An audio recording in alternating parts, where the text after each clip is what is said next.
ولا تطرد الذین یدعون ربهم بالغداۃ والعشی یریدون وجہہ، اور مت دھتکاریے آپ ان لوگوں کو کہ جو پکارتے ہیں اپنے رب کو صبح و شام اور وہ اس کی چہرے کے طالب ہیں، اس کی رضا کے جویا ہیں۔ یہ اصل میں اشارہ ہو رہا ہے کہ تمام رسولوں کے ساتھ یہ معاملہ ہوا، خاص طور پر حضرت نوح کے ساتھ بھی،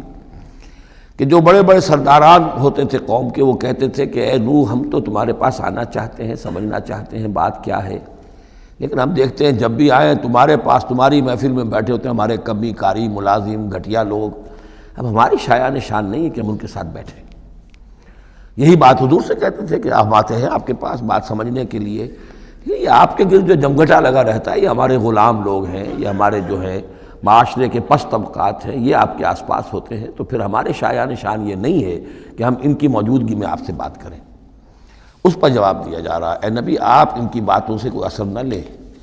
آپ خام خواہ اپنے ان ساتھیوں کو، چاہے وہ غریب ہیں چاہے وہ پست طبقات سے ہیں، لیکن ان کی شان یہ ہے کہ وہ صبح و شام اللہ کو پکارتے ہیں، اللہ سے دعا کرتے ہیں، مناجات کرتے ہیں، تسبیح و تحمید کرتے ہیں، اور وہ اس کے چہرے، اس کے روح انور کے طالب ہیں، وہ اس کے رضا چاہتے ہیں، اس کی خوشی چاہتے ہیں۔ انہوں نے اپنی زندگی جو ہے من یشری نفسہ ابتغاء مرضات اللہ، یہ تو وہ لوگ ہیں جنہوں نے اپنی جانیں جو ہے اللہ کی رضا جوئی کے لیے، اللہ کی رضا حاصل کرنے کے لیے تج دی ہیں۔ ما علیک من حسابہم من شیء، آپ کے ذمے ان کے حساب میں سے کچھ نہیں ہے،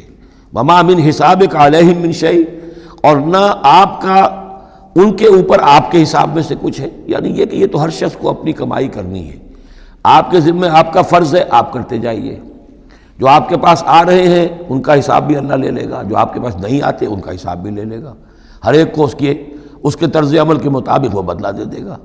نہ آپ ان کی طرف سے جواب دہ ہیں نہ یہ آپ کی طرف سے جواب دہ ہیں۔ فتطردہم، تو اگر خدا نہ خواستہ بالفرض آپ ان کے دباؤ میں آ کر اگر انہیں دور کر دیں اپنے سے، دھتکار دیں، فتکون من الظالمین، تو آپ ظالموں میں سے ہو جائیں گے۔ وَكَذَلِكَ فَتَنَّا بَعْضَهُمْ بِبَعْضٍ، اور اسی طرح ہم نے بعض کو بعض کے ذریعے سے آزمایا ہے۔ حق کہہ رہا ہے ایک شخص لیکن ہے مفلس، اب وہ دولت مند جو ہے وہ مسکرائے گا، اس کو دیکھو یہ مجھے سمجھانے آیا ہے، اس کے کپڑے پھٹے ہوئے ہیں، جوتیاں پٹخارتا ہوا آ گیا مجھے سمجھانے کے لیے، اپنی حیثیت کو نہیں پہچانتا۔ حالانکہ دیکھنا یہ چاہیے کہ جو بات وہ کہہ رہا ہے صحیح ہے یا غلط۔ اس طرح ہم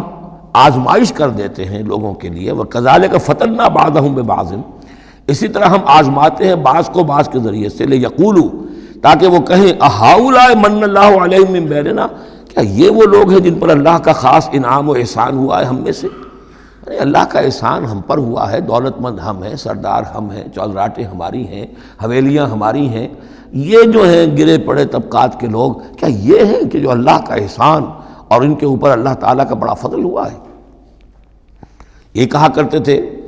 مکے کے لوگ بھی کہ اگر قرآن اللہ نے بھیجنا ہی تھا، کتاب نازل کرنی تھی، نبوت دینی تھی، تو کوئی رجل من القریتین عظیم، یہ جو دو شہر ہیں مکہ اور طائف، بڑے بڑے چودھری ہیں، سرمایہ دار ہیں، بڑے لوگ ہیں، سردار ہیں، ان میں سے کسی کے پاس بھیجتا۔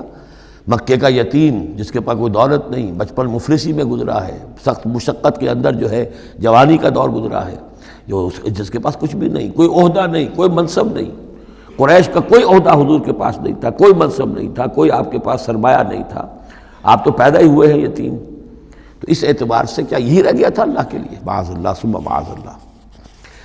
لِيَقُولُوا أَهَٰؤُلَاءِ مَنَّ اللَّهُ عَلَيْهِم مِّن بَيْنِنَا أَلَيْسَ اللَّهُ بِأَعْلَمَ بِالشَّاكِرِينَ، تو کیا اللہ تعالیٰ زیادہ واقف نہیں ہے ان سے کہ جو واقعتاً اس کا شکر کرنے والے ہیں؟ ایک اور جگہ آئے گا کہ اللہ تعالیٰ وَاللَّهُ أَعْلَمُ حَيْثُ يَجْعَلُ رِسَالَتَهُ، اللہ بہتر جانتا ہے کہ کہاں اسے اپنی رسالت کا منصب کس کو دینا چاہیے، کس میں اس کی صلاحیت ہے۔ جیسے طالوت کے بارے میں لوگوں نے کہہ دیا تھا کہ اس کے لیے کیسے ہو سکتی ہے سرداری، جبکہ ہمارے پاس دولت ہے، اس کے پاس دولت نہیں، لم یؤت سعۃ من المال، تو کہا گیا تھا اسے جسم اور علم کے اندر اللہ نے بسطہ یعنی کشادگی عطا فرمائی ہے۔ وَإِذَا جَاءَكَ الَّذِينَ يُؤْمِنُونَ بِآيَاتِنَا، اور اے نبی اس کے برعکس یہ لوگ جو چاہتے ہیں کہ آپ دھتکار دیں ان کو، اس کے برعکس آپ کی روش کیا ہونی چاہیے ان غرباء اور فقراء کے لیے؟ وَإِذَا جَاءَكَ الَّذِينَ يُؤْمِنُونَ بِآيَاتِنَا، جب آپ کے پاس آئیں وہ لوگ جو ہماری آیات پر ایمان رکھتے ہیں، فَقُلْ سَلَامٌ عَلَيْكُمْ، تو آپ ان کو سلام کہا کیجئے اور ان کو خوشخبری دیا کیجئے، کتب ربکم علی نفسہ الرحمہ، تمہارے رب نے اپنے اوپر رحمت کو لازم کر لیا ہے، اور تمہارے لیے خاص رحمت کا مظہر کیا ہے؟ انہو من عمل منکم سوءا بجہالۃ، کہ تم میں سے کوئی بھی اگر کسی وقت کوئی برے کام کا ارتکاب کر بیٹھے جذبات میں آ کر، ناواقفیت سے، جہالت میں، ثم تاب من بعدہ، پھر اگر وہ فوراً توبہ کر لے گا، وہ اصلح اور اصلاح کر لے گا، فانہ غفور الرحیم، تو اللہ تعالیٰ غفور الرحیم ہے۔ یہ تمہارے لیے مزید خوشخبری ہے، تہنیت اللہ کی طرف سے، قل سلام علیکم کتب ربکم علی نفسہ الرحمہ انہ من عمل منکم سوءا بجہالۃ ثم تاب من بعدہ واصلح فانہ غفور الرحیم۔ وکذالک نفصل الآیات، آگے محذوف ہے لفظ لیتفکروا بہا وَلِتَسْتَبِينَ سَبِيلُ الْمُجْرِمِينَ، اسی طرح ہم اپنی آیات کی تفصیل بیان کرتے ہیں تاکہ یہ لوگ ان پر غور کریں، تفکر کریں، اور جب غور کریں گے، تفکر کریں گے، تو مجرموں کا راستہ ان کے سامنے کھل کر آ جائے گا کہ جس راستے پر ہم جا رہے ہیں وہ واقعتاً مجرموں کا راستہ ہے۔